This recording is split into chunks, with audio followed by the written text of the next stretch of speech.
আসসালামু আলাইকুম। একটি গাছে অনেক পেয়ারা ধরছিল মাশাআল্লাহ। 2-3 দিন পর পরে কত করে পারি। আজকে এটা পারবো।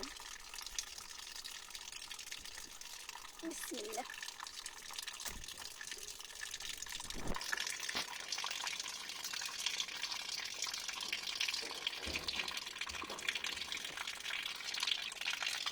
এরকম একটা গাছ তুলে দেখা যায় 2 দিন পর পর একটা পেয়ারা পারলে চলে, বাজার থেকে কিনে খেতে হয় না। আরও দেখেন গাছের এদিকে অনেক ছোটো ছোটো পেয়ারা আছে। গাছ এখন যে একটা ফুল গাছ আছে দেখা যায় 12 মাসি গাছ। পেয়ারাটা কাটলে হালকা একটু লাল হয়, খেতে খুবই মজা, মিষ্টি। আশা করি ভিডিওটা সবার ভালো লাগছে। ধন্যবাদ সবাইকে আমাদের এই ভিডিওটা দেখার জন্য। থ্যাংক ইউ, পানি পড়তেছে।